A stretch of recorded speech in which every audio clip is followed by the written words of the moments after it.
Bonjour à tous et bienvenue pour ce sixième podcast de notre deuxième saison de nos podcasts de 24 secondes. Au programme aujourd'hui, donc notre toute dernière preview.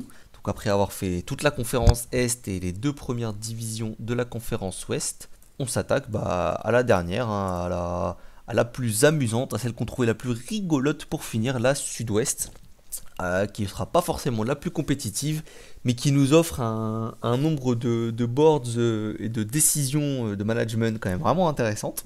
Et pas sûr qu'on parle de beaucoup de basket aujourd'hui, franchement. Donc comme d'habitude, hein, Doc Popérea m'accompagne pour ce podcast. Et on va plonger direct dans le sujet, toujours en prenant par rapport au classement inverse de l'an passé, donc l'équipe qui avait terminé dernier de sa division l'an passé et qui terminera très probablement dernier de sa division à nouveau cette année, c'est Houston. Bilan 17 victoires, 55 défaites, 15e et bon dernier de la conférence Ouest. Donc un pick 2 qui leur a permis de drafter Jalen Green, la draft qui vient de se dérouler. Un pick 16 qui est à la base en possession d'OKC qui leur a permis de sélectionner Alperen Sengun, le jeune turc de 19 ans.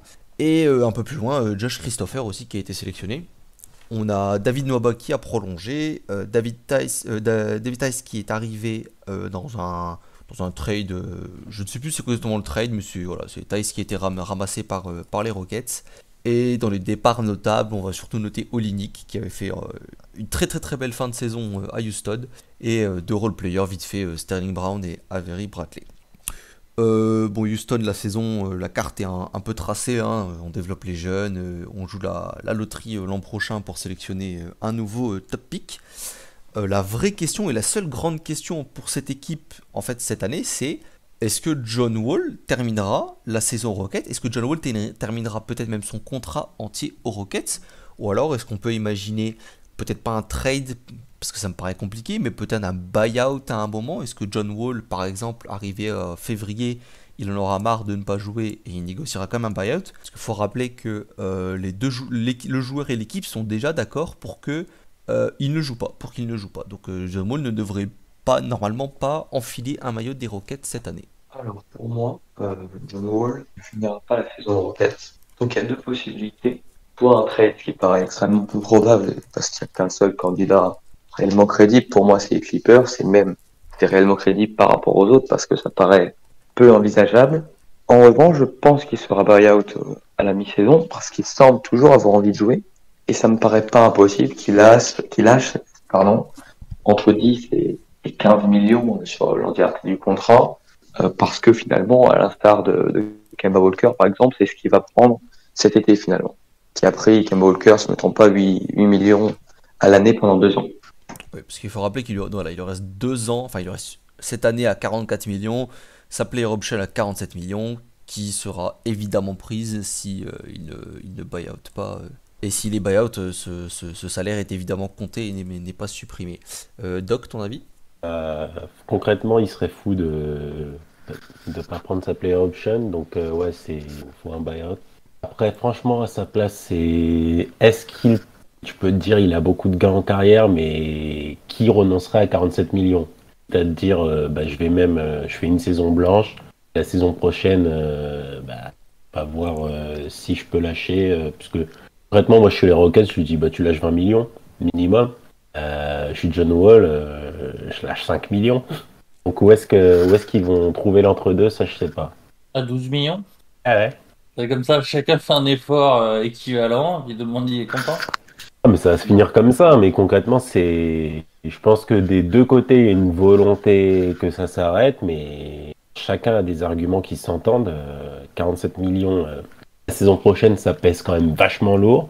Donc les Rockets ont tout intérêt à faire un compromis, même si c'est que 5 millions. D'un autre côté, 2 ans, même presque 3 ans sans jouer, sachant que la saison d'avant, il était blessé, commence à faire une éternité pour Wall, et donc est-ce qu'il sera prêt à des grosses concessions? D'un autre côté, ils s'en cognent, Houston, hein. Ils ont. Comment dire?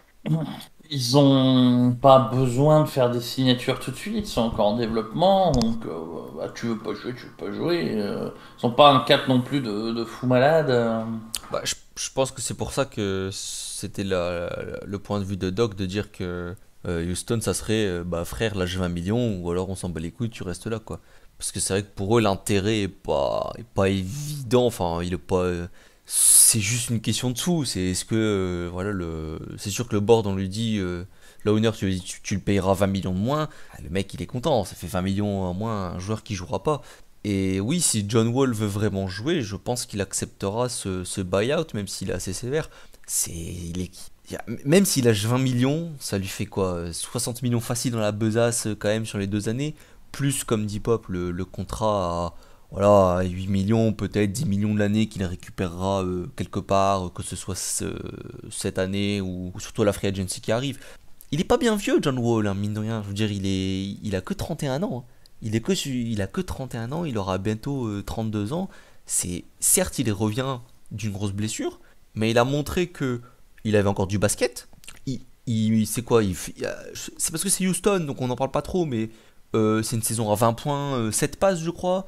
Bon, des pourcents pas terribles, 42-43%, mais ça a toujours été un peu ça dans la carrière de John Wall. C'est pas un gros pourcentage de shoot historiquement, parce que c'est pas un bon shooter. Mais voilà, il a encore du basket, un buyout. Il a encore du basket, mais attention que son style de jeu a toujours été assez physique et que c'est quand même de plus en plus préoccupant. Alors certes, il a l'air de s'être bien remis de son ACL, Il rassure un minimum quand même. mais C'est plus un il a joueur l'air All d'être en NBA. cristal. Hein. Après, c'est plus un joueur All NBA, faut pas se leurrer. C'est plus un joueur de calibre All NBA, ni même de calibre peut-être All-Star, parce qu'il ne jouera jamais assez de matchs. Mais je pense qu'il a rassuré sur sa condition physique et son niveau de jeu l'an dernier dans un environnement qui est pas nécessairement facile quand même, parce que c'était n'importe quoi hein, l'année dernière, Houston. S'il est buyout par exemple en février, il n'y a pas de doute qu'il y a absolument tous les contenders possibles qui se positionnent dessus. Oui, commencer par les Clippers. Exactement. Les Clippers sont les seuls qui ont un intérêt trade, comme disait Pop. Hein. Les Clippers, je pense ils montreront jamais de trade, même si effectivement ils font de sens, mais ils le montreront. Déjà, de toute façon, ça me paraît financièrement, c'est sûr que ça paraît difficile, mais je pense qu'ils le montreront de toute façon jamais parce que ils vont attendre le buyout. Parce que je pense qu'il a de grandes chances d'arriver. Parce qu'effectivement, on n'est même pas sur une situation où c'est le 1er janvier, où les deux joueurs le joueur et la franchise se mettent d'accord pour plus jouer. La saison n'a même pas commencé, ils sont déjà d'accord pour ne plus jouer. Ça peut dépendre de la saison des Clippers. Peut-être que s'ils pensent comment dire, que voilà, la saison est bonne, même sans Kawhi, que quand Kawhi revient, ça a l'air d'être pas mal. On vont peut-être se dire, allez, comme d'hab, il nous manque que le meneur. Allez, Bledsoe, tu dégages. Puis je sais pas qui ils peuvent mettre avec, mais. C'est bien le souci, c'est 44 millions à combler. Avec les 120%, ça fait quoi? Ça fait 37 millions, je pense, un truc comme ça, dans ces eaux-là. Oh, j'ai regardé le payroll des Clippers. On est sur Bledsoe à 18 millions. Faudrait rajouter du Kennard à 12 millions. Et un Maurice à 15. Enfin, ou. 37, tu peux tenter un Kennard, c'est Bledsoe. 13. Non, moi j'ai 12 sous les yeux, Kennard. 12-7. C'est 64 sur 4, non C'est 12-7 Kennard cette année. Alors moi, c'est 11 pour Davis, 727 273. c'est un peu moins. Ok. Il a signé 3,41, Kennard. Ah ouais, moi j'avais lu à l'époque 64 sur 4. Ah ou alors le contrat de Maurice aussi, avec lequel j'avais confondu sûrement. Oh oui, Ah, parce que Maurice, il est chiffré dans les 60 millions, ouais, parce qu'il a 15 millions l'année là. Ah ouais, voilà. Tu peux tenter un truc type Bledsoe, Kennard en effet. Kennard, ça reste quand même un remplaçant. Un bon remplaçant, mais un remplaçant. Bledsoe, Kennard, Zubac. Tu rajoutes un petit Harry Giles pour être sûr d'arriver au truc. Peut-être qu'ils vont se considérer gagnants. Ouais, mais Zubac, typiquement, ils peuvent pas le trader, c'est pas possible. Bon, vu comment il est inefficace en playoff, Ah ouais, mais c'est qui ton pivot derrière? Ibaka Ibaka, qui est très solide. Ah mais Ibaka qui joue 20 matchs l'année. Winslow. Ouais, non, Non, pardon, Winslow, autant pour moi, dans mon souvenir, il était plus grand. Ouais, non, il est petit Winslow. Ouais, non, J'avais 0-1, ouais. ouais, je pense que c'est difficile. Kennard, Bledsoe, Bateau. ok. Mais voilà, moi je pense que le dernier salaire, il est pas facile à ajouter. Hein. Mais ça fait beaucoup Après, ça dépend. Si ça se fait au moment de la deadline, Derrière, ils peuvent aller choper. Il y aura forcément des buyouts cette saison. Non, mais ils Tu peuvent. choperas bien un pivot remplaçant. Effectivement, ils peuvent manier, enfin, aller un peu autour, etc. Mais putain, oh la vache, mais t'imagines le trio là l'an prochain qui émarge à 130 millions là? C'est pas viable. On reparle des Warriors ou... Ah ouais, mais Ah non, là, non, mais surtout à eux 3, ils jouent 82 matchs, donc tu peux pas te permettre de faire ça, non. ça me paraît. Bon, c'est les Clippers. Ils peuvent tout se permettre, on a l'habitude. Putain, ça me paraît chaud, hein. En plus, ça me paraît encore plus chaud un trade parce que Kawhi ne reviendra pas avant un moment. Si encore il était en bonne santé et tout, mais là en plus tu sacrifies pas, mais en fait tu mises sur cette saison et tu mises en même temps sur le fait que Kawhi reviendra à un niveau qui te permettra d'être vraiment un top contender cette année. Ouh, c'est chaud. Ah, attention, j'ai pas dit qu'ils le feraient forcément. J'ai dit que c'était pour Oui. moi la seule possibilité qui tente le trade. Ils ont en effet tout intérêt à attendre qu'il y ait un buyout et puis allez, viens là, on a besoin de toi. C'est tout, c'est dans leur intérêt. Ouais, en plus j'ai un peu le payroll des Rockets sous les yeux. Franchement, ils en ont rien à péter hein, de le garder une année de plus, hein, John Wall. Hein. Ils n'ont rien à cirer. Ils ont personne à payer avant justement la free agency de l'an prochain. Donc c'est pas un souci. Il y aura Wood, quoi, D'un dans autre 2 ans. côté, les Clippers s'en battent les couilles de leur payroll aussi. Donc... Qu'est-ce qu'il y a, Pop? Il y aura Wood dans 2 ans, quoi qu'il en Ouais, soit, re-signé. Ouais, voilà, c'est ça. Qu'en fait, quand Wall va être, il y aura quand Wall va être expirant, t'as Wood et t'as Kevin Porter Jr. aussi. Donc 2 max. Bah, ça, écoute, C'est ton choix, hein. ça on verra. Hein. Kevin Porter Jr. Il est pas à l'abri de repéter un câble dans sa tête d'ici là. Hein. Donc, Ils ont un sûr et un probable. ouais. Après, en plus, enfin, si le max de KPJ par exemple, c'est un max de rookie, donc c'est pas non plus, c'est pas un gros max que tu lâches quoi. Ça reste des sommes assez concevables. Après, voilà, faut C'est voir que Wood par contre. dans 2 ans, ils peuvent très bien dire à Gordon, bah, ta dernière année, elle n'est pas garantie, dégage. Et dans ces cas-là, bah, en plus de Wall, ça fait 60 millions qui sont Ah récupérés mais, sur le cap. Hein. ah mais Gordon, je pense que l'année prochaine, je pense qu'il est tradé l'année prochaine ou il est buyout, mais il finit pas son contrat à Houston. Hein. Il finit pas son contrat à sûr. Houston. Si c'est même pas déjà cette année d'ailleurs, hein, mais il finit pas son contrat à Houston. Il y a trop de jeunes à développer derrière et tout. L'an prochain, son contrat est pas garanti d'ailleurs. Hein. Non, Enfin, pas entièrement garanti. En tout c'est cas. dans 2 ans qu'il est pas entièrement C'est dans garanti. 2 ans qu'il n'est pas garanti. Hein. Ah ouais? Ouais, l'an Il y a prochain, c'est, trois, l'an prochain, c'est 19 millions garantis et dans 2 ans, c'est la 20-21 millions qui est partiellement garantie. C'est pour ça que J'avais écrit un truc en plus là-dessous, Ouais. il y a quelques temps. Si je le retrouve, non, mais je peux continuer, juste il me semblait qu'il était. Ah ouais. C'est pour ça que je pense que Gordon, sauf trade, ils peuvent très bien le trader cette année, mais je pense que l'année prochaine, il dégage à un moment donné. C'est juste pas possible. Entre Jalen Green, Josh Christopher, t'as même l'Espagnol Garuba, là, c'est un 3 je crois, hein, Garuba.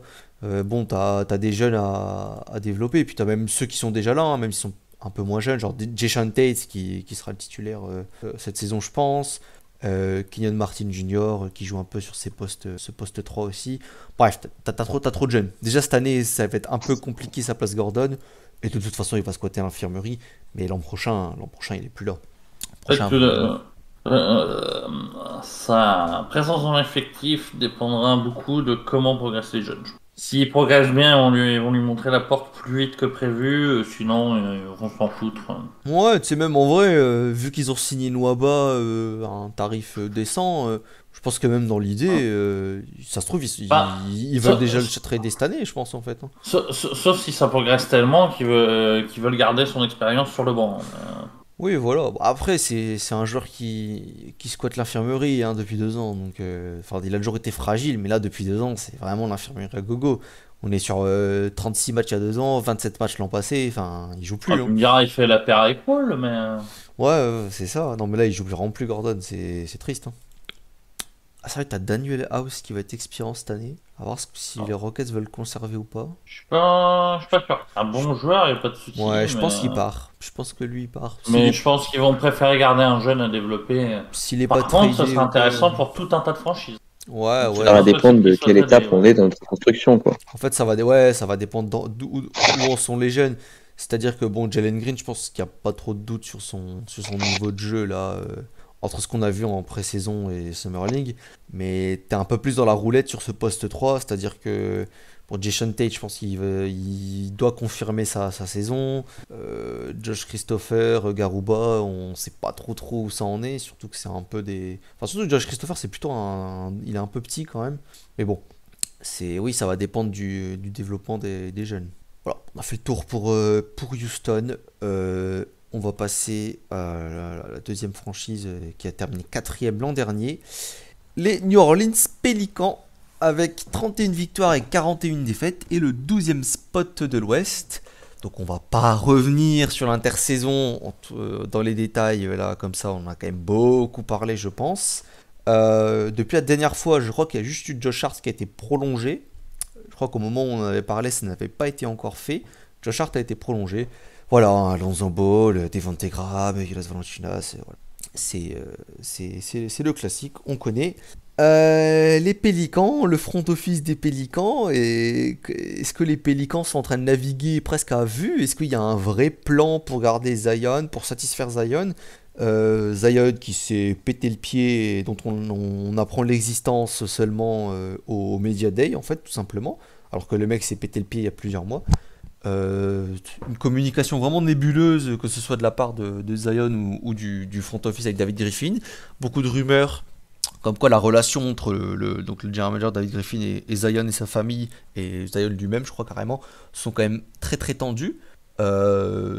Bon, personnellement, je le vois pas. C'est pas pour autant que je le verrai partir là dans 2 ans quand il faudra le re-signer, mais est-ce qu'on se dirige pas vers un joueur qui dans 4 ans, bah c'est sûr il se casse parce que les Pélicans, bah ils ont pas de plan en tête en fait, ils font n'importe quoi.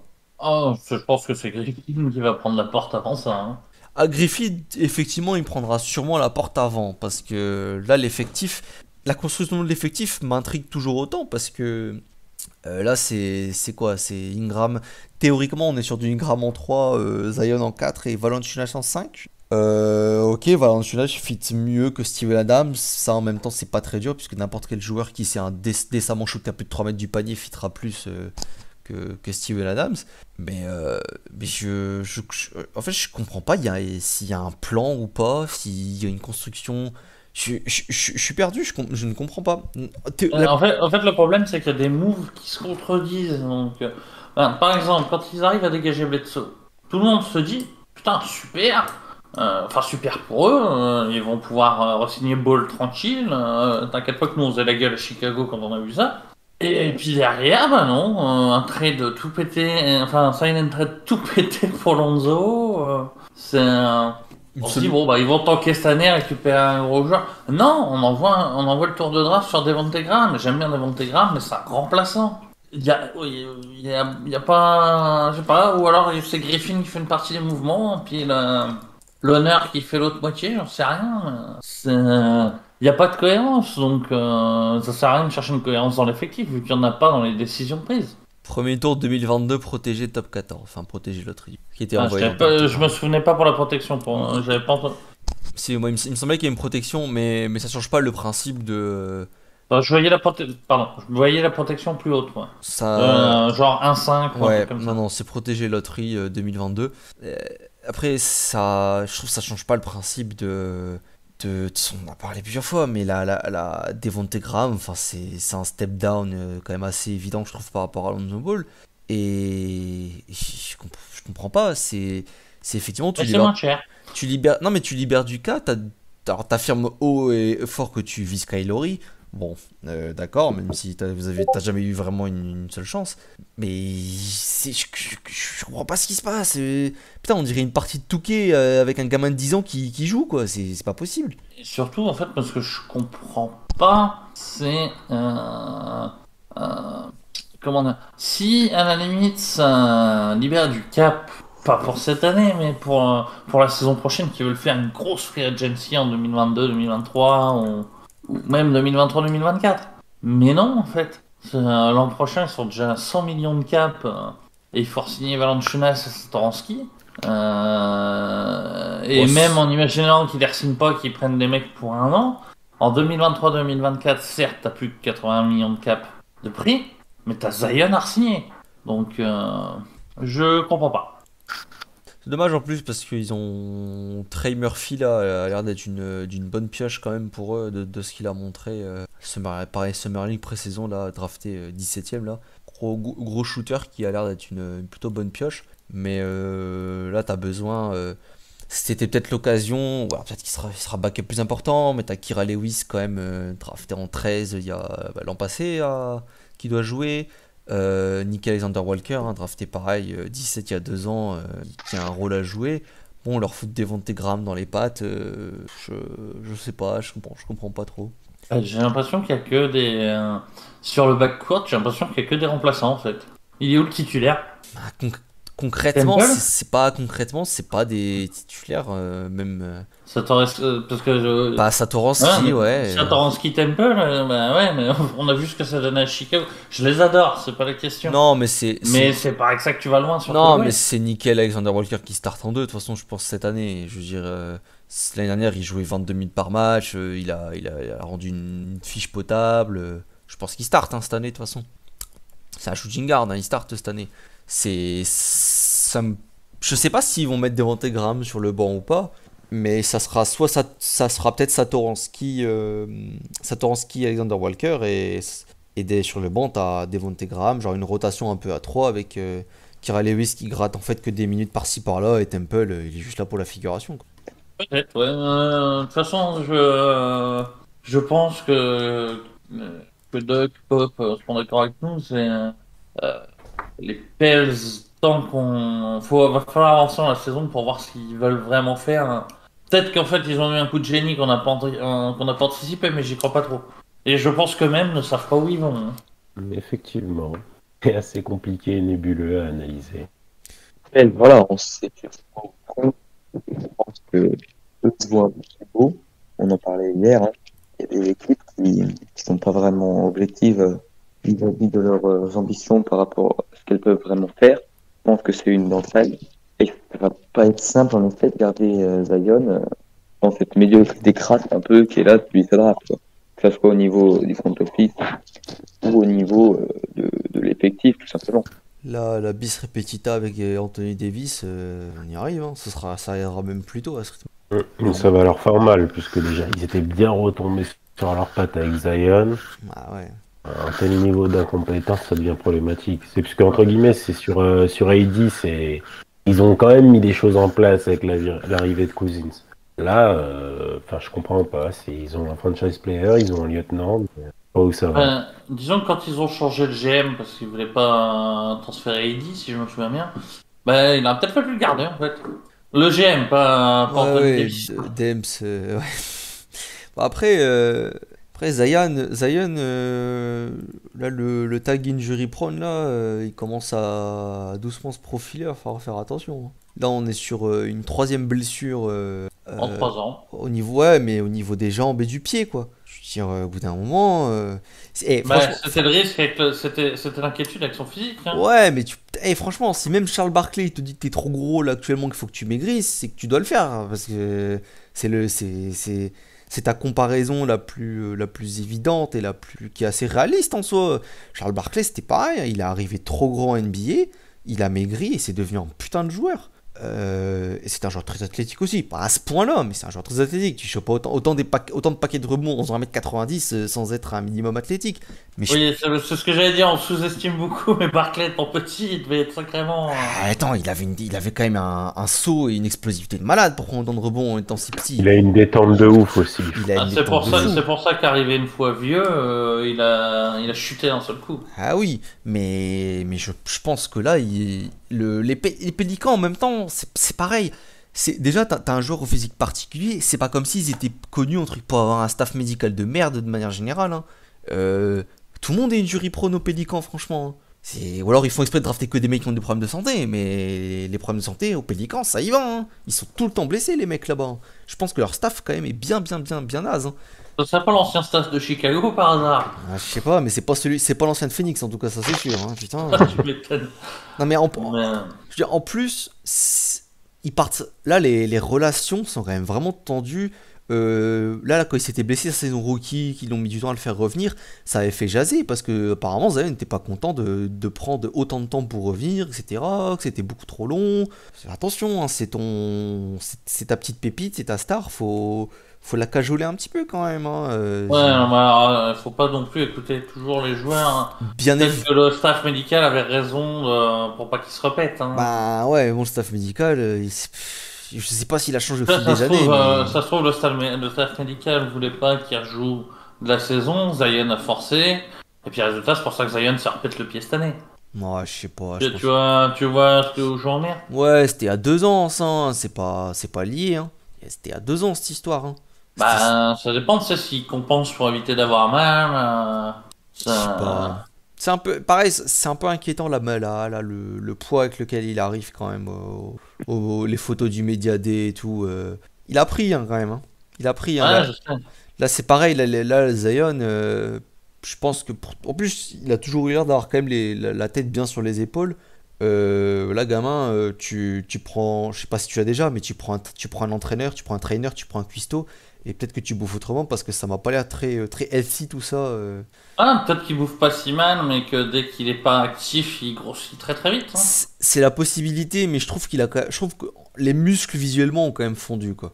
Il a pas dû faire assez de salles. Il y a, il y a un truc, bien évidemment, le fait que tu sois pété le pied, ça joue un minimum. Mais à ce point-là, il y a un truc qui va pas, que ce soit son exercice physique, peut-être vraiment trop insuffisant, ou son alimentation. C'est un jeune joueur, encore une fois. Hein, les jeunes joueurs, combien de vétérans ils te disent putain, j'étais jeune, j'étais con, je bouffais n'importe comment, parce qu'à cet âge-là, mon physique me le permettait, etc. On entend ça tout le temps. Hein.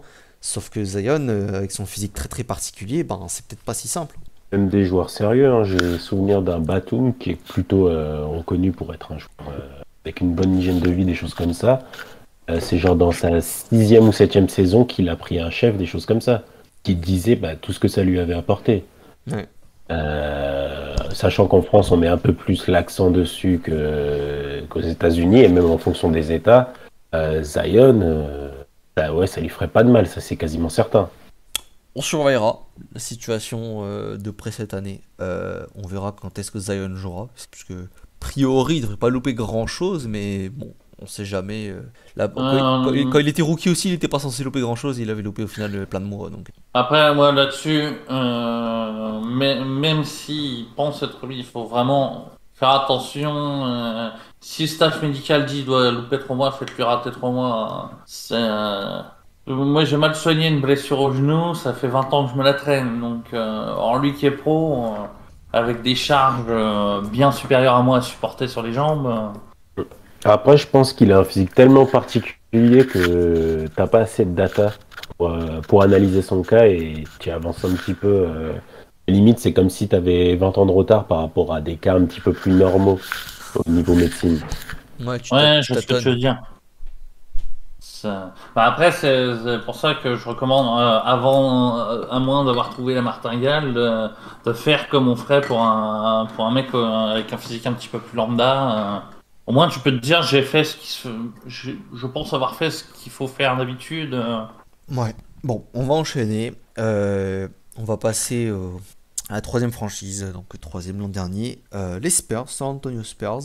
33 victoires et 39 défaites, du coup, 10e de l'Ouest, avec la défaite au play-in contre les Grizzlies. Le rebuild est enclenché, hein, donc Josh Primo drafté, hein, un joueur très raw. Les trades, les signatures qui ont amené, bon, les arrivées de Thaddeus Young, McDermott, Bryn Forbes, et donc les départs des vétérans, DeMar DeRozan, Patty Mills, Rudy Gay, voilà. On est sur un rebuild. Ma question pour les Spurs, c'est par rapport à Pop, c'est combien de temps en fait il reste vraiment à Pop, que ce soit dans cette équipe ou dans sa carrière NBA, parce que je ne le vois pas en vrai aller coacher ailleurs, alors que l'équipe semble quand même se diriger fortement vers un rebuild assez conséquent, même si peut-être que les mecs se disent que c'est pas un vrai rebuild. San Antonio, ça va pas gagner beaucoup de matchs cette année. Est-ce que Pop, on est vraiment sur la fin de la fin, là, 1 an, 2 ans, 3 ans, vous le voyez comment, là? Le problème, en fait, c'est que j'ai l'impression que le board veut pas tanker tant que Pop est là. Et donc tu te retrouves avec un truc mi-figue, mi-raisin, où t'as quand même des bons joueurs, mais t'as plus de vétérans, où t'as une pelletée d'arrière plus que correcte, mais t'as pas de secteur intérieur. Bah, C'est un peu dur à suivre aussi. Hein. ça fait quelques années que c'était mi-figue mi-raisin, mais t'avais quand même Demar DeRozan par exemple, qui était ton All-Star confirmé, ton grand joueur. Le meilleur joueur des Spurs, là, c'est Dejounte Murray, là, actuellement, en Ah gros. ouais, mais ils vont peut-être donner plus de responsabilités à Murray, White, Lonnie Walker. Ils en auront plus. De toute façon, il y a des shoots qui sont libérés, qui sont à prendre entre DeRozan, Mills et Rudiger. Il y a des shoots qui sont libérés. Mais là, même s'ils le veulent pas, on est sur une équipe qui va pas gagner beaucoup de matchs quand même. Ah, ouais, oui, ça ira pas en PO Ça joue pas le play-in direct, ça cette c'est année. sûr. Mais... Ça joue pas le play-in cette année, ça joue la 13e place pour moi, ou dans ces eaux-là. Est-ce que Pop a envie de coacher 2 ans, 3 ans dans un effectif qui gagne 30 matchs à l'année, quoi? Ben, peut-être que ça, peut-être que lui, il aimerait réenclencher le nouveau cycle, mais que le GM veut pas enclencher le nouveau cycle tant qu'il est là, et ça peut durer longtemps, ça. Après, il est Ça- président aussi, je crois. Il a une double casquette. C'est vraiment, et il prend aussi les décisions avec c'est Bedford, RC Bedford. Ouais. Ouais. Et pour le coup, c'est je sais plus lequel des deux est GM et l'autre est président. Et c'est vraiment un duo. Donc l'aspect stratégique, c'est il a aussi son mot à dire. Après, moi, concrètement, c'est franchement, je comprends pas ce qu'il fait encore là. Bah, moi non plus, Là, mais... il est, pour moi, il me semble fatigué, que ce soit avec les Spurs ou même avec Team USA. Je sais pas, c'est pas le Pop il y a encore quelques années. Hein, mais pour prendre, J'ai l'impression que le départ de Kawhi, plus le décès de Madame Pop, ça lui a vraiment fait du mal. Enfin, on peut le comprendre, hein. ah ouais, bien sûr. Mais Après, déjà, c'est vraiment plus le même, tu vois. Moi, clairement, je pensais que quand Madame Pop est décédée, qu'on le reverrait plus et qu'il partirait là-dessus. Et Ouais, puis, qu'il allait au moins couper quelques années, quoi, pour... tu ça, vois, c'est même être tu dans vois, les bureaux ou quoi. sérieusement, j'en discutais avec ma femme il y a pas longtemps. Je pense qu'en fait, il a continué parce que il se jette dans le travail parce que c'est ce qu'il a toujours fait et ça lui évite de réfléchir. Ça lui évite de penser que Madame elle est plus là. Ouais, c'est possible aussi de se noyer dans le Ouais. travail pour penser à autre chose. Alors là, je vais peut-être être méchant, mais à ce moment-là, c'est peut-être à RC de lui dire, bah écoute, viens bosser juste avec moi au bureau, mais t'es plus coach, c'est plus possible. Il est plus dans le coup, c'est l'équipe est moribonde depuis même pas combien d'années, tellement ça fait loin. Quand leur titre 2014, ça fait depuis 2015 que t'as du drama, quoi. Et allez, 2015, si tu peux dire, si tu pensais encore à des beaux parcours en playoff, mais à partir de 2016, à Ah, part être pas d'accord, c'est vas-y. plus à partir de 2018 que ça casse. Oh, 2017, ils font encore 60 victoires et tout. ça, C'est les 4 ok. dernières années qui sont vraiment moyennes, quoi. Ouais, donc je sais plus exactement, mais c'était à un moment, c'était une cassure, et donc t'as chaque année, c'est à deux camps qui s'affrontent, on va dire les romantiques qui sont la norme, et c'est les Spurs, c'est un Phoenix, il va renaître de ses cendres, et puis t'as ceux, bah le cycle est cassé, faut casser complètement pour remonter plus tard, et voilà, sauf qu'ils étaient dans un entre-deux dégueulasse depuis plusieurs années, ils ont enfin tranché dans le vif, donc on attend un first pick hein, et repartir de plus belle. À Moi, qui ça me fait penser? Ça me fait penser à Arsenal en foot, où à un moment fallait faire partir Wenger, qui commençait à être dépassé, ils ont jamais osé parce que ça faisait 20 ans qu'il était là.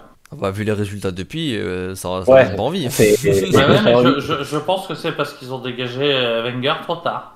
non, je pense que c'est très mal géré Arsenal. Ouais, je pense que c'est pas le fait. Pour le coup, j'ai Oui, non, j'ai mais bien plus de confiance dans l'aspect déjà ligue fermée pour la NBA qui aidera les Spurs quoi qu'il arrive. Et l'aspect, ça reste quand même une institution qui est bien gérée. Même, il a 15 000 assistants, si tu mets n'importe lequel en head coach demain, franchement, ça ira. Oui, non, Et je parlais vraiment sur le côté ne pas savoir s'arrêter à temps. ouais, après ça, Parce que c'est Wenger, souvent le tu lui défaut, demandes hein. encore maintenant, il te dirait que ouais, vas-y, je suis parti pour recoacher plusieurs saisons. Mais ça, c'est normal. C'est pas à ton coach d'avoir du recul sur la situation. C'est comme la pop, c'est normal qu'il lui soit là encore dedans. Pas normal, c'est que RC Bedford ou même le propriétaire de la franchise dise Pop, j'ai l'impression que ça va pas trop. Et c'est plus ça. Je pense qu'ils sont Ouais, mais trop. s'ils sont habitués à leur gestion la papa. Non, mais ils sont trop cul et chemise là. En fait, Pop et Bufford, ça se trouve. En fait, RC, il a plus le recul non plus, tu vois. Je pense qu'il a, Ouais, bah, je pense qu'il a plus ce recul non plus parce que les mecs, ça fait 20 ans, ils travaillent ensemble et ils ont vécu tellement de choses.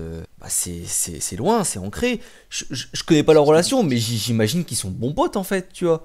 Hein, Ça, oui, c'est ils difficile de dire s'entendent à très ton bien. ami, écoute, je t'adore, mais je te vire. Ouais, je ouais, dirais, et mais c'est pour le coup, c'est comme je t'ai faut dit, pouvoir, hein. il y en a un qui est GM, l'autre qui est président. Donc c'est enlever la casquette de coach. Pour moi, c'est Ouais, mais normal ça qu'il ait revient à le envie de virer reprendre de le son basket. poste de coach, je sais pas. Oui, non, mais bien sûr, ça oui, faut le virer. Faut le virer ou faut lui dire, écoute, annonce ton départ, mais c'est plus possible. Même s'il veut, il passe en, comment ça s'appelle, associé head coach. Si tu mets un autre head coach, mais c'est plus lui, et comme ça, Ah, même quand il ça serait prend pas du un repos, des cadeau. choses comme ça. Quoi? Pour qui? Le nouveau coach? Ouais. Ça dépend, c'est franchement, parce que tu regardes, si tu prends Becky Hammon, tu la mets associé d'head coach, enfin tu la mets head coach et puis lui tu le mets associé d'head coach, ça va encore. C'est de toute façon, c'est tu l'annonces, tu prépares le terrain. C'est comme tu as dit, Ah, c'est mais alors une. c'est la pire chose à faire pour un man. Parce Ouah. que si elle réussit, si ça marche, on va dire, ben c'est normal, il y a le Pop derrière. Et si ça marche pas, c'est. Ah bah oui, mais regardez, même avec Pop, elle est tellement nulle. Enfin, c'est pour Mais- ça qu'il faut des hommes comme coach. Ok, j'ai j'ai pas compris directement. Ouais, bah ça là-dessus, après, quoi qu'il arrive, c'est tu auras ces critiques, ces réflexions, que Pop soit là ou pas. Puisque Oui, c'est, mais juste ça va admettons, les si tu. amplifier. Franchement, Après, par même contre, tu pas. vois, autant je suis d'accord que Pop, c'est plus le grand Pop, mais je pense surtout, en fait, pour moi, il y a deux choses. Tu vois, avec Team USA, bah, en même temps, Team USA, ils ont toujours fait un petit peu ce qu'ils voulaient, et je pense qu'il y a une fracture avec ce que lui attend. Et globalement, de toute façon, Team USA lui réussit pas. Et avec San Antonio, je pense que les gens sous-estiment à quel point le roster est mauvais depuis 2 ans. Oh mais oui, mais il y a une fantaisie, c'est pareil, ça c'est la fantaisie basket, la lubie de certaines personnes de dire ah mais c'est San Antonio, ah mais c'est Pop. C'est un très bon coach, hein, mais tu gagnes pas avec des billes. Hein. Il a gagné parce qu'il avait Tim Duncan, parce qu'il avait Ginobili, parce qu'il avait Tony Parker et parce qu'après il a eu Kawhi Leonard. Hein. Oui le roster, mais le roster est bancal au possible depuis quelques années et il y a des gens qui ne veulent pas nécessairement Peut-être ouvrir aussi les yeux. Hein. Bufford qui a fait son temps quelque part. Je sais pas qui prend les décisions par rapport à la draft, par exemple, mais imaginons c'est Bufford qui fait la draft. Bah dans ce cas, je dirais peut-être pas parce que par rapport au choix de draft qu'ils ont depuis quelques années, bah ils draftent encore plutôt bien, je trouve. Ils font quand même pas mal de bons coups, hein, pour Je une veux fois. dire, il draft bien en prenant 10 arrières sur un roster de 15. Ah, ça après c'est autre chose, mais bon, Dejounte Murray, je crois que c'est pick 29. Keldon Johnson, c'était pas là, c'est pareil, c'est un pick genre 28-29. Alors, oui, le choix des joueurs est bon. Tu vois, ils font des bons choix. Après, Mais effectivement, à un ils moment prennent qu'ils que des arrêtent de guards. prendre des arrières. Ouais, après ils prennent que des guards, ça, c'est un peu le problème. Peut-être qu'ils tombent pas sur le pivot ou l'intérieur qu'ils veulent, hein, je sais pas. Hein. Mais bon, c'est dans ce sens-là, je sais pas s'il a nécessairement fait son temps, si c'est Bufford qui fait la draft ou avec Popovich, ben. En fait, c'est des mecs peut-être qui seraient déjà mieux dans le bureau, du coup, effectivement. Et peut-être qu'ils sont pas encore totalement cramés, ils ont encore des bonnes idées et tout. C'est juste que. Il y a des choses qui doivent changer. Et là, le rebuild, faut l'accepter. Et le gros hard rebuild, au bout d'un moment, faut vraiment l'accepter.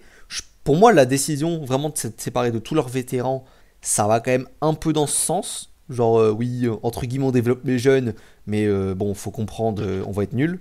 Et dans ces situations, c'est là où je suis pas sûr que Pop ait envie peut-être de coacher encore plus de 2 ans dans un marasme, dans un truc qui est Ouais, mauvais, quoi.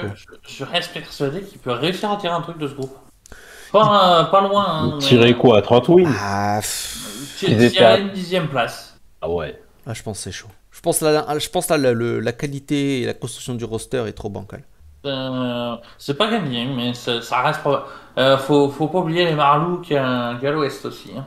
Parce que c'est ça, sur son talent de coach et vu les comiques troupiers que je vois derrière, il y a moyen que Bah, ça aille choper une 10e place. Bah, ils ont l'avantage d'avoir cette plus-value en tant que coach qui peut peut-être compenser un peu le roster, mais putain, déjà je regarde la gueule des intérieurs, bon, waouh, d'accord. C'est si la moitié eux aussi ils font 82 matchs cumulés, hein, le secteur intérieur, hein, franchement. déjà qu'il est bancal. Mais putain, déjà dans ma tête, je me dis, bon, c'est qui le go-to guy là-dedans? Ah, c'est Keldon Johnson? Ah non, c'est Dejounte Murray. Ah ouais, bof quand même, hein. Offensivement, c'est bof, hein, quand même. C'est bof. Après, oui, Popovic. Ouais, mais ça va être chiant en battre tous les soirs. Hein. Bah oui, c'est une équipe qui a un potentiel. Tu vas en battre pendant 3 quarts temps, ça va exploser. Ouais, après, c'est une ensuite, équipe qui a un potentiel défensif intéressant, hein. Ils ont quand même des joueurs qui défendent assez bien sur leur ligne 1-2-3 notamment. Et même le secteur est pas dégueu en défense, hein. Mais Après, oui, si ça c'est rencontre un bancal. gros, comme dit Doc, au bout de 3 quarts temps, ça explose. Mais C'est bancal. contre les moyens gros ou n'importe quelle autre équipe, oh putain, faut encore se taper les Spurs. Bah, Mais tiens, par exemple, fais une série de playoffs entre les Pels et les Spurs. Il gagne, franchement. Déjà, ça tient de la science-fiction, ce que tu dis. Non, Je mais c'est tiens à dans le le dire. sens que tu fais pas. C'est juste pour dire, c'est tu fais pas sur un match, mais une série. Donc le meilleur en 7. Lequel des deux est le meilleur en 7? Les Spurs. Déjà, Par contre, je un pense match, que les ça Pels. va en 7. Mais ça va en 7 pour moi. Ensuite, lequel des deux gagne?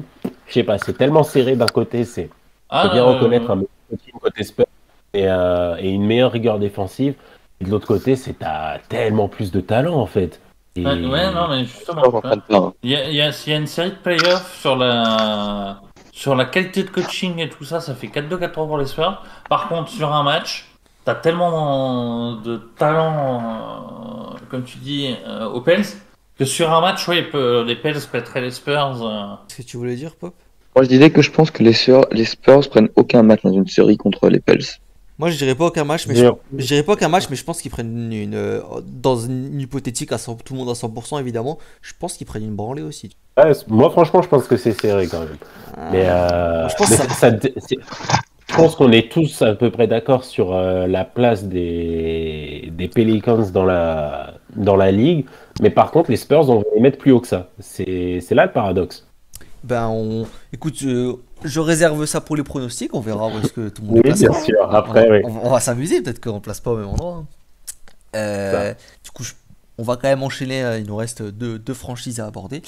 La première d'abord, Memphis Grizzlies. Donc 38 victoires, 34 défaites, 8e de l'Ouest. Puisqu'ils ont fait une double victoire au play-in, hein, d'abord contre les Spurs et ensuite contre les Warriors. Pour s'offrir une belle défaite 4-1 contre Utah. Une off-season, une intersaison très peu mouvementée, mais qui est un downgrade, je pense, à mes yeux et peut-être pour vous aussi. Donc avec Steven Adams et Jared Culver qui sont arrivés, qui remplacent concrètement numériquement Jonas Valanciunas. Bon, le premier c'est un trade entre les deux, et Grayson Allen qui est parti dans un trade aux Bucks.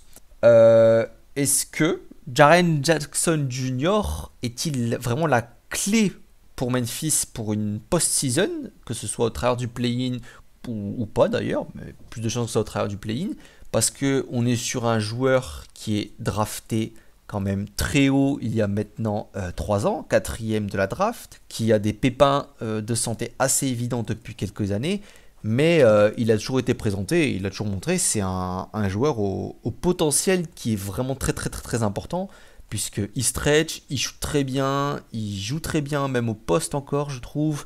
Petite faiblesse au rebond, mais alors défensivement, pareil, potentiel monstrueux, hein, bloc, steals, il est partout. Problème de faute, un peu trop naïf, et problème de blessure. Si Jaren Jackson Jr. est en bonne santé et joue, on va dire, 70 matchs par exemple, ce qui est optimiste, est-ce que Memphis peut aller loin? Ou alors l'effectif est trop limité, l'intersaison est un downgrade trop fort pour espérer autre chose que se battre pour le play-in en fait comme l'an dernier. Moi, avec lui en pivot titulaire, il tient du coup une équipe qui se qualifie pour les playoffs faciles. Après, je pense que ça se passera pas comme ça. Déjà, je le mets pas pivot, moi, mais. Ah si. Ah non! En Ah non, fait, tu mets Adams pour pour claquer les rebonds et tu fais tourner Jackson autour. C'est justement, Jackson a un petit souci de rebond. Si t'as Adams qui les gobe, c'est tout bénef, la raquette est complémentaire. Plus qu'avec ouais. Valanciunas, c'est pour ça que pour moi c'est pas un downgrade d'ailleurs. À condition que Jaren Jackson arrête de se péter. Ça c'est un fait. Mais je pense que c'est l'idée derrière la tête des Grises. Hein. Toi tu penses qu'ils upgrade en fait avec ce swap par exemple? Oui, parce que je pense que Adams collera mieux à Jaren Jackson Jr. Mais pourquoi il collerait mieux que Valanciunas en fait, je comprends pas. Ouais, pour le coup, parce qu'il stretch un petit peu quand même par rapport à Adams. Ouais, mais est-ce qu'ils ont besoin d'un mec qui stretch? Parce que t'as déjà Jaren Jackson qui stretch. Bah en Ce attaque. qu'ils ont Morin, besoin, pour moi, ce c'est qu'ils ont besoin, obligatoire. c'est de Il rebond est et de nul. défense. Ouais, mais attends, Valanciunas, c'est plus de 10 rebonds par match quand même. Enfin, on parle pas non plus d'un mec passif sur les boards. Hein. Oui, mais il y a pas que les rebonds, il y a aussi tout ce qui va avec. Il y a la défense. Et la défense de Valanciunas, je suis désolé, mais c'est pas ça. Et Pas puis, comme la défense d'Adams. certes, il stretch un peu plus qu'Adams, mais ouais, à 4-5 mètres du panier, pas plus. C'est déjà pas mal. C'est mais- suffisant. Parce que, en fait, le problème de cette équipe, c'est que ta star, c'est Morin. Et actuellement, c'est pas un passeur élite, C'est pas un c'est pas un shooter. défenseur élite, et c'est pas un tireur élite. Et il est très fort en pénétration. Ouais, c'est pour ça que je pars du principe, en gros, c'est la défense, c'est tu renonces un petit peu, et puis tu places un Jaren Jackson, tu mets en pivot tout simplement pour que ça stretch un minimum. Et que tu as aussi une autre problématique, entre guillemets, avec Brandon Clark, dans sa troisième ou quatrième saison, troisième, qu'il va falloir responsabiliser à un moment, puisqu'il montre quand même des bonnes choses, je trouve. Donc, est-ce que ça va être un starter? Et si c'est un starter, c'est ton poste 4. Euh, Donc, Adams, Alors, je vais relancer. Désolé de monopoliser la parole, hein. Je la rendrai après. Adams, où est-ce qu'il a commencé sa carrière? Bah, ok, ici. ok ici. Ouais. Ah, tu Comment il parles- jouait le parallèle meneur avec Westbrook, c'est ça? Ouais, mais non, ça c'est... Franchement. Il y avait un certain Kevin Durant quand même, je trouve. Ah, Tu pouvais une mettre... fois- T'avais aussi Oscar... Comment il s'appelait même? Robertson. Ah, Non, pas Robertson. il s'appelle peut-être pas Oscar, mais... De quoi qui ça? Pivot? Non, un poste 2, défenseur. André Robertson. André Robertson, ouais, voilà, le Oscar. Qui était calamiteux au tir. Tu peux pas parler de cette équipe pour dire oui, il n'y a pas besoin de spacing en fait. Morant, Non, c'est pas- désolé, c'est j'aime pas beaucoup, ce mais que rien à je- voir avec Westbrook. Non, c'est par Pas rapport du au tout ce que je cherchais à dire. une C'est forme par de- rapport. pick and roll, non? Ça déjà, et par rapport au fait que même s'il a des pains en raisin dès qu'il a plus d'un mètre du panier, Adams, il sait très bien jouer avec un meneur qui rentre. Et donc, c'est pas forcément un souci par rapport au style de jeu de putain, son nom me De revient. Morant. De Ja Morant. En fait, je sais pas, je trouve que Adams, je trouve que malheureusement, il commence à être vraiment dépassé dans la NBA par rapport à pas à son style de jeu. Genre, ça devient compliqué quand même de l'avoir en pivot titulaire pour moi. Et en fait, je serais pas étonné que ce soit qu'un backup. Moi, je pense que Jaren Jackson Jr. sera titulaire pivot cette année et Adams sera backup en vrai. Hein. Parce que si, de toute façon, si Jaren ne corrige pas ses problèmes de faute, il jouera quand même que 27, 28 minutes grand maximum. Ce qui laissera toujours la porte à Adams pour jouer quasiment 20 minutes, plus les blessures qui vont arriver avec Jaren Jackson Jr. Après, moi, je préfère Valanciunas quand même dans cette situation qu'Adams pour le coup. Hein. Ouais, mais d'un autre côté, Adams, justement, te permettait d'autres options que ne permettait pas Valanciunas. Franchement, en fait, le plus que je lui donne, c'est la protection globale du rebond. Parce qu'outre ses stats, c'est un box-out de qualité, Steven Adams, un rebond collectif de qualité, et une défense qui me semble quand même légèrement supérieure à celle de Valanciunas, parce que ça reste Trop un... dur. Hein. Il est pas mauvais, je trouve, Valanciunas, mais effectivement, Adams, Il est pas mauvais, mais il est pas bon. Adams, c'est meilleur, mais pour autant, je trouve que tu perds trop au change de l'autre côté, et ça n'a pas marché aux Pels, et je pense que ça marchera pas non plus aux Grizzlies. Ouais, mais attention que Jaren Jackson Jr. n'a pas du tout le même profil que Zion. Parce que oui, c'était évident que Zion plus Adams, ça allait pas marcher. Ouais, il a pas le même profil, mais justement, parce que tu vois, tu prends l'exemple de Westbrook Adams, donc il sait jouer avec un meneur qui drive et tout. Mais en même temps, le plan parfait, théoriquement, ça reste un 5 qui peut jouer au large comme ça, comme qui peut jouer à l'intérieur. Et Ja Morant, bah, son kiff, c'est d'avoir une raquette libre. Au final, Westbrook, moi, je vais toujours considérer que le meilleur stretch de games de sa carrière, c'est à Houston quand il jouait dans un 5-out. Hein. Et là, Ja Morant, potentiellement, il va jouer dans un 5-out. Et je pense que c'est le plus bénéfique pour lui. En plus, avec son explosivité sur son premier pas et tout, putain, s'il a une raquette libre, les highlights de dunk, on va en bouffer cette année, hein. Ouf. Je sais pas. Mais je demande à voir. C'est peut-être que Adam sera starter et peut-être que ce sera meilleur pour les Grizzlies. Je demande à voir. Je suis pas entièrement convaincu, mais t'as peut-être raison, hein. Ah. Après, il reste toujours la possibilité qu'il soit, enfin, oui, qu'il soit starter ou pas starter, à la limite, on s'en fout. Selon l'opposition. Oui, si t'as Tu vois, besoin. selon les Spurs qui ont 15 secteurs à l'intérieur, faut peut-être les enfoncer à l'intérieur. Oui, si tu joues contre Joel Donc, Embiid, tu veux peut-être mettre plus de physique. donc Adams, t'en as pas besoin. Contre Philly, comme tu dis, il y a Embiid, faut peut-être justement Adams pour lui mettre des petits coups à droite et gauche. Ouais, sur du situationnel, ça peut s'entendre. Mais c'est pour ça que sur le situationnel, je peux être d'accord, mais c'est pour ça que sur la durée, je suis pas sûr que ce soit le titulaire quand même pour autant. Ça risque oui, de pas mal switcher, changer. C'est- Disons, si tu préfères, je pense qu'il commencera les matchs, mais il finira pas tous. À voir. À voir, à voir. Surtout que putain, c'est vrai que c'est Kyle Anderson qui startait poste 4 Ouais. l'année dernière. Et justement, moi, je le vois dans cette optique, je le vois plutôt en sixième homme. Ouais, Sixième homme, poste 3-4, et tu mets Brandon Clark dans le 5. C'est pour vraiment avoir Mohan qui commence, il est prêt à avoir tout le temps la balle, puisqu'il l'a partagé quand même avec Kyle Anderson. Et c'est comme ça, c'est un leader de ton banc, tout simplement. C'est pas à joie non plus le banc, c'est à. Comment il s'appelle là, le Tyus Jones, qui est un pétard ambulant, t'as Desmond encore là Bain d'ailleurs. aussi, qui était pas dégueu du tout. Et ouais, c'est à deux, trois artilleurs professionnels. T'as personne pour te porter la balle, quoi. Bon, on verra bien. On leur souhaite une belle saison et une saison en bonne santé, surtout pour le triple J. Dernière équipe, du coup, Dallas Mavericks. 42 victoires, 30 défaites, 5ème de l'Ouest. Énième défaite 4-3 contre les Clippers en playoff. Je change pas une équipe qui gagne. Donc le season, on en avait déjà pas mal touché aussi. Voilà, donc Jason Kidd qui est le nouveau coach, prolongation de Doncic, Tim Hardaway Jr., Willie Cauley-Stein. L'arrivée vraiment notable de Reggie Bullock, je pense que c'est la seule qui remplace en fait numériquement Josh Richardson. Ouais, un no-name pour remplacer un autre no-name. Ouais, Je force le trait, mais... ouais, c'est des roleplayers voilà. décents, mais c'est pas transcendant quoi. C'est sûr que c'est pas transcendant.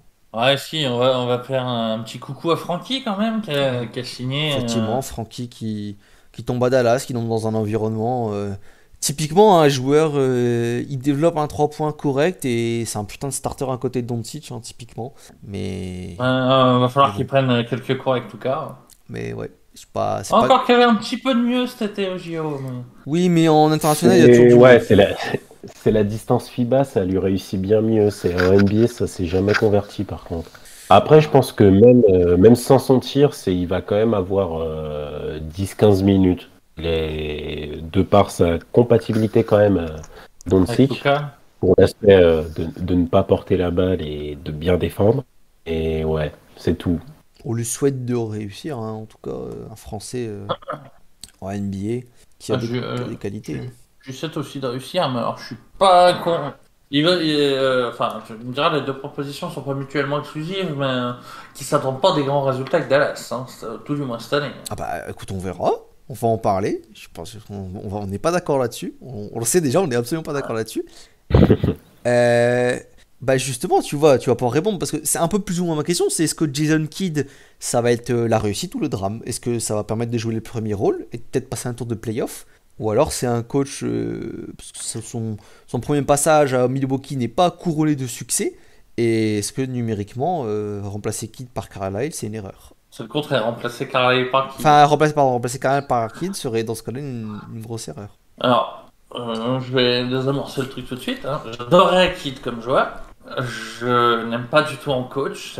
C'est un bon adjoint pour développer les jeunes. Il a très bien développé tant qu'il est à Milwaukee, il a très bien développé Genis. Ça, y a pas de souci. On peut pas les retirer. C'est absolument pas un bon head coach.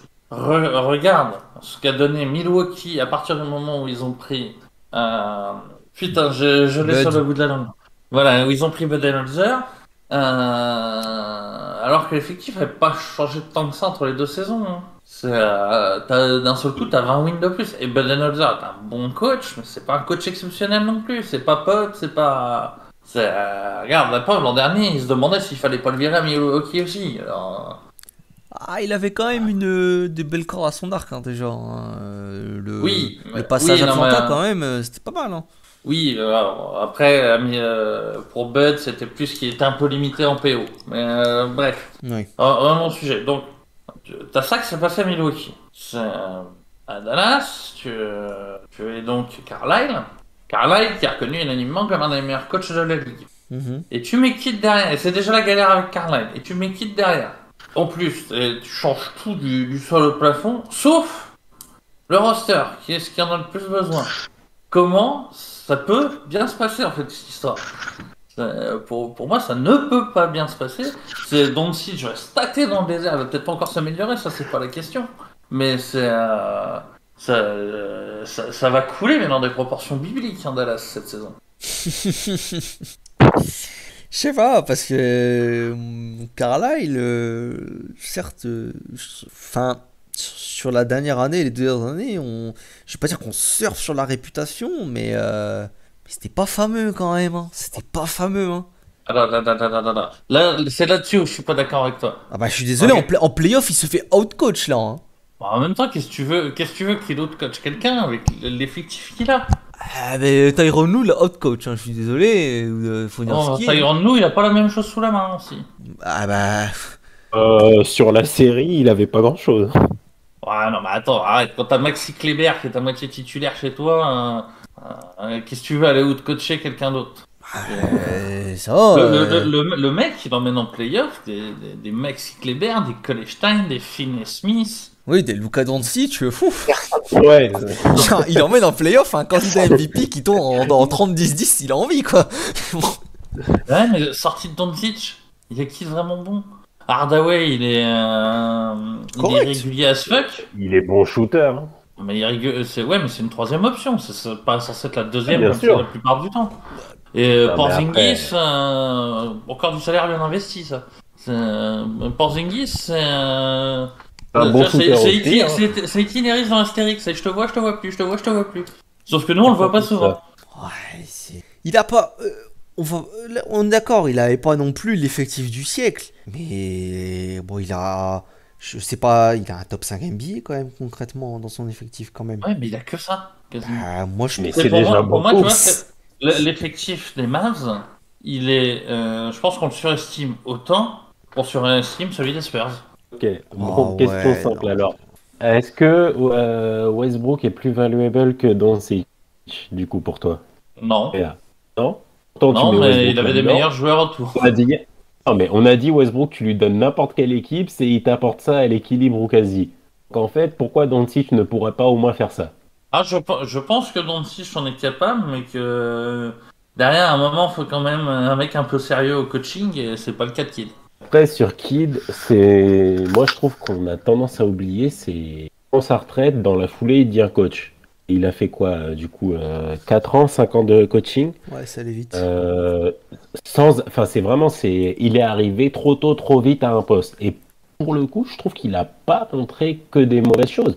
C'est son année à Brooklyn, avec des joueurs qui étaient plus vieux que lui.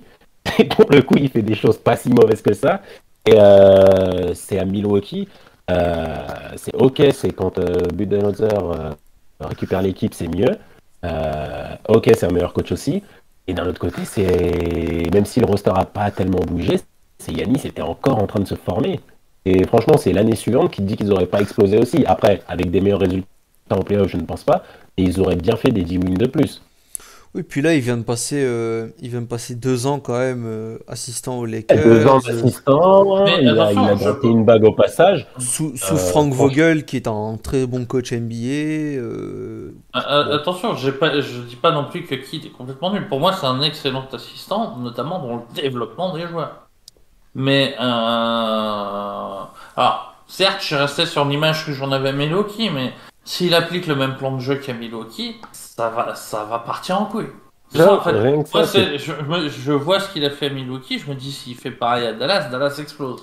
Déjà, Mais donc ça pour moi, comme raisonnement, ça tient pas, puisque tout simplement entre Brooklyn et Milwaukee, il n'a pas appliqué la même chose. À partir de là, tu sais que ça va continuer à être Peut-être limité. aussi qu'à Brooklyn, t'avais des vieux pour lui dire ouais, mais non, tiens, est-ce qu'on jouerait pas plutôt comme ça? Parce que moi, je sais jouer comme ça.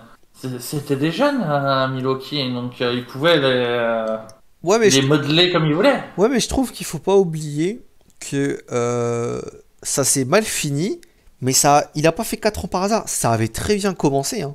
Parce il y a eu une année là où ils sont La série passe à Chicago. ouais, ils sont en playoff cette année-là. Là, ils sont genre top sixième ou septième de conférence.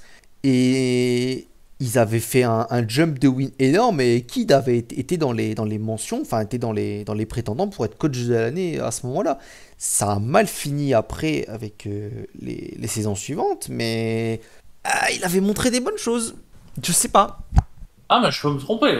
C'est tout ce que je souhaite à Dallas, qui est une franchise que j'aime bien, mais Après, je suis pas entièrement convaincu sur ses qualités de head coach non plus, mais il a eu des mauvaises choses et je pense qu'il a des bonnes choses à présenter dans son CV et son dossier pour l'instant.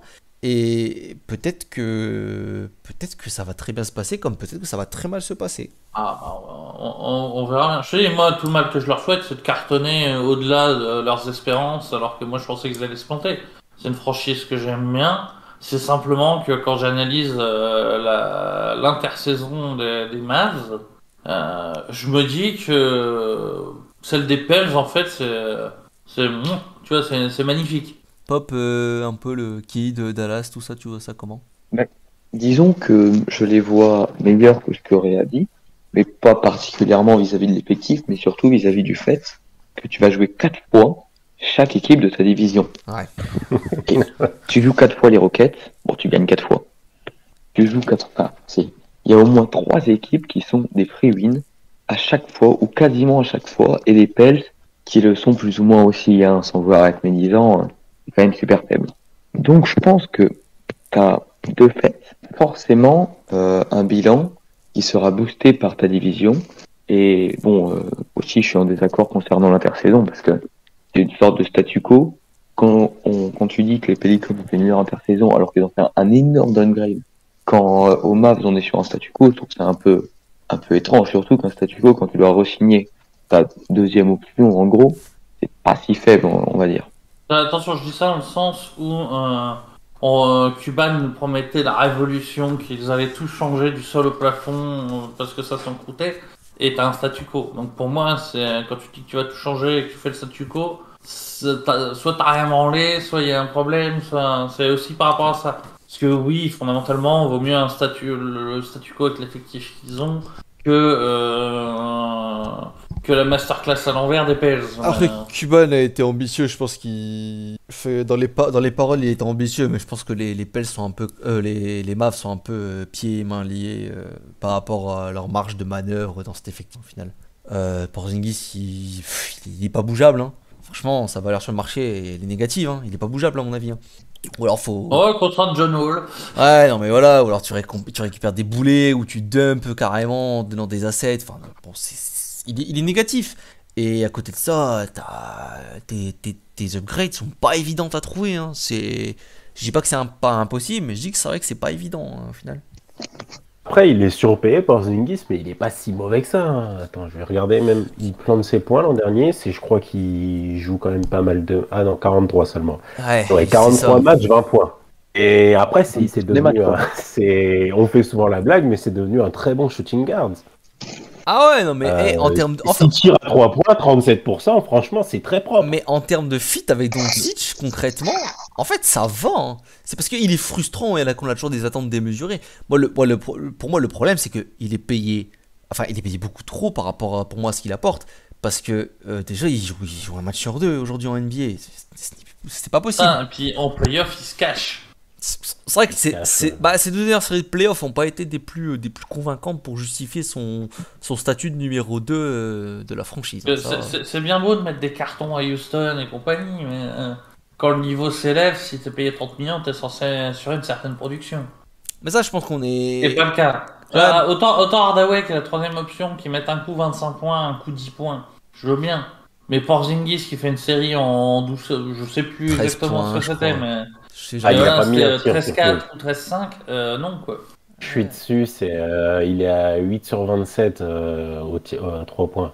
Panne d'adresse, ça peut arriver encore. Il a pas Après, ses beaucoup rebonds, tiré, hein. on va pas revenir dessus. Il fait 2m20, il peut mettre quelques dunks aussi. Franchement, si tu regardes, c'est série 2020 qui se joue en 6 matchs, il prend 17 tirs à 3 points, il en met 9. Et puis il pose. Ah putain, ça c'est ouf quand même. Il rentrait bien plus dans la raquette qu'avant Bah aujourd'hui. oui. Et il tire 3 points. Et puis là, l'an dernier, c'est devenu un shooting guard qui joue que dans le périmètre. Là, par contre, c'est 8 sur 27. Il prend quand même ses tirs en 7 matchs. Mais Au il y a périmètre. juste l'adresse qui n'était pas là. Hein. Mais il prend que des tirs au périmètre aussi. Il ne prend plus il ne joue plus inside, il ne veut plus. Ah ouais, bien sûr. Après, Ça, la défense des Clippers, c'était quand même très intéressante pour le couper du jeu aussi. Ouais, mais après là ça on est d'accord. Que tactiquement les Clippers ont bien joué le coup, mais on l'avait déjà vu en saison régulière. De toute façon, combien de fois Porzingis il est face à un mec qui fait 1m90 et il fait un step back à 3 points, il l'enfonce pas. Au bout d'un moment, le mec il te rend 30 cm, enfin je suis désolé, faut être sérieux 2 minutes. Tu mets le dos, tu recules de 5 pas, tu l'enfonces, tu te retournes et t'as un bon shoot. Faut arrêter un peu. Même si tu veux pas finir complètement collé au panier, au moins tu rentres au poste et tu mets un fadeaway, je sais pas. Mais tu fais pas un tir à 3 points où tu passes pas la balle. Enfin, là, on n'a jamais autant été dans le shooting guard que l'an passé pour Porzingis. Là, c'est clair et net, c'était un shooting guard. Ce n'est plus un mec qui joue dans la raquette. C'est même pour ça que il startait même plus pivot au bout d'un moment. Ça va rien. Ça va à rien. Pourquoi tu veux le faire starter pivot? Le mec qui prend pas un rebond, il est pas jamais dans la raquette. Il mettait Bobby, hein. C'est bizarre, ça me rappelle quelqu'un à Philadelphie, ça. De plus oser aller dans la raquette. Sauf qu'il prend pas de tir non plus. Mais... Voilà, c'est à la rigueur. Après, j'ai failli dire, comme Simon, je pense qu'il faut arrêter les attentes démesurées et se contenter du joueur que tu as. Et voilà, et Porzingis, indépendamment de son contrat, il faut accepter que voilà, c'est un shooting guard.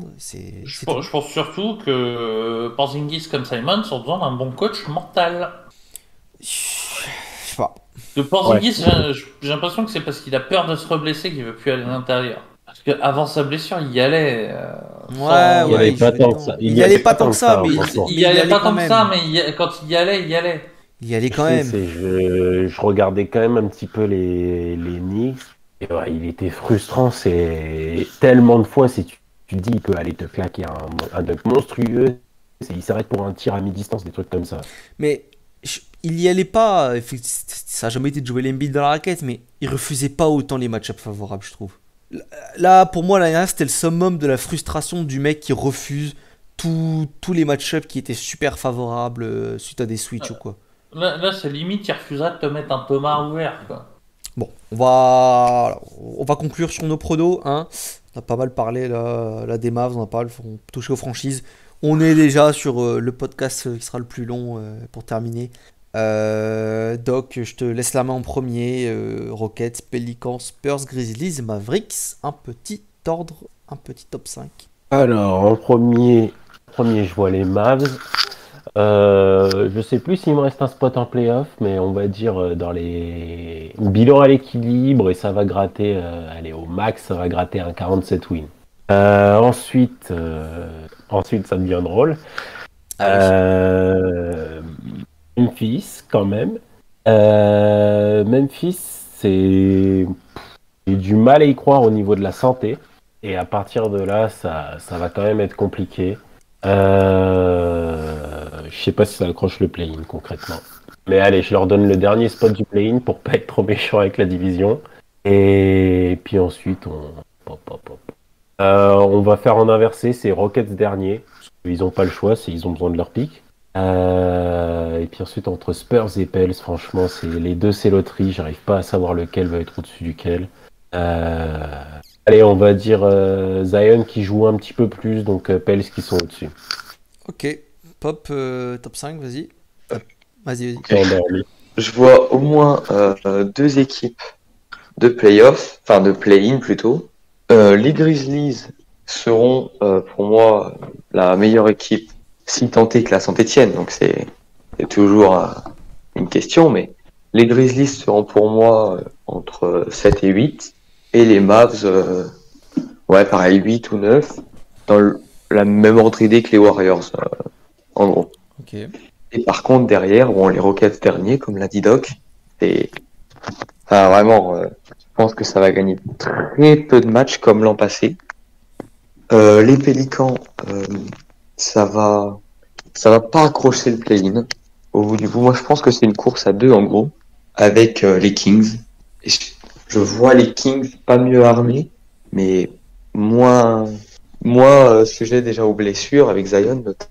Et surtout mieux géré quand même, hein, même si ça paraît compliqué de dire ça d'une équipe, être mieux géré que les Kings, mais bon, être moins bien géré que les Kings. Et enfin, San Antonio qui sera 13, 14e, qui sera super faible. Enfin, 13e plutôt parce que il y a le Thunder et les Rockets qui paraissent intouchables au niveau du tanking. Ok. Réa, ton tour.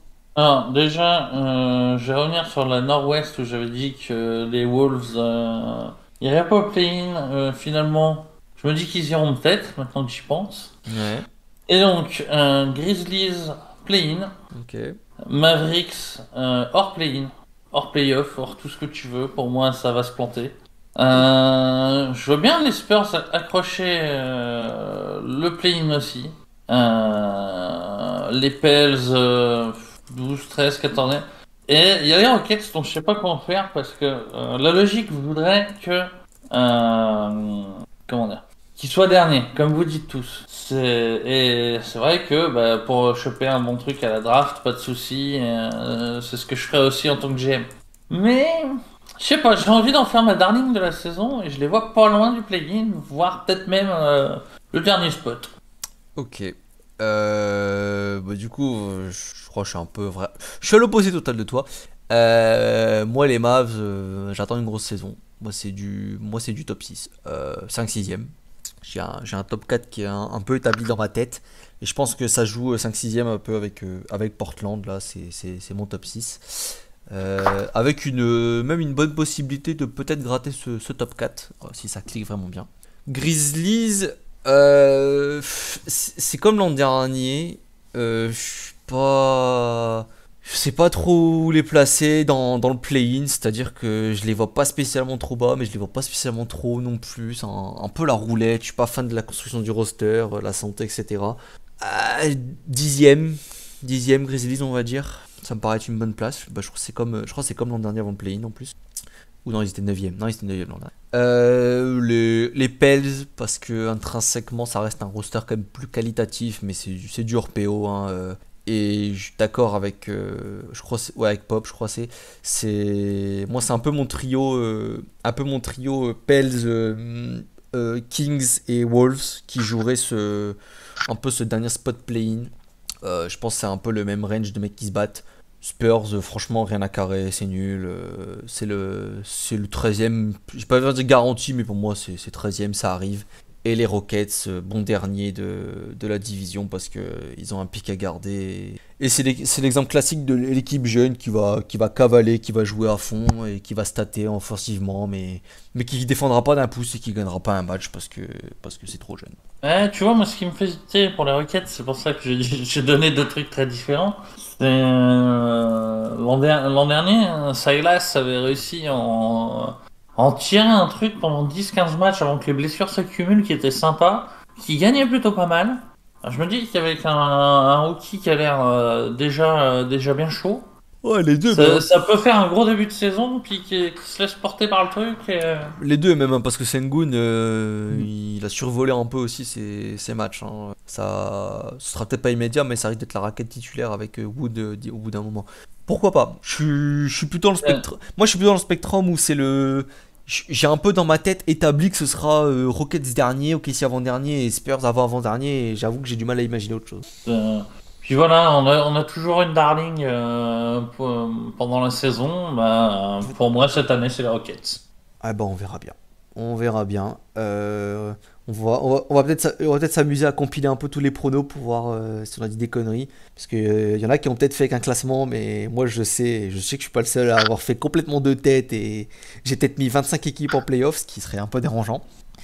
On espère que vous avez aimé cette preview, on espère que vous avez aimé toutes les previews. Hein, Et bon début de saison à tous, et on se retrouvera probablement 15 jours, 3 semaines après le début de la saison pour le premier sujet chaud du moment. Peut pas vous dire ce que ça sera, parce que ça dépendra du début de saison. Peut-être que ce sera les Lakers. Ça sera peut-être pas le début de saison des Lakers, ouais. Ouais, voilà, ce sera dire. moi je dis ce sera dès le début de saison des Lakers, ou alors ce sera, je ne sais pas, Boston, ou la grosse surprise, ou la grosse déception. Ça risque d'être une grosse surprise ou une grosse déception de la première quinzaine. On verra bien. Bon début de saison à tous, et à la prochaine.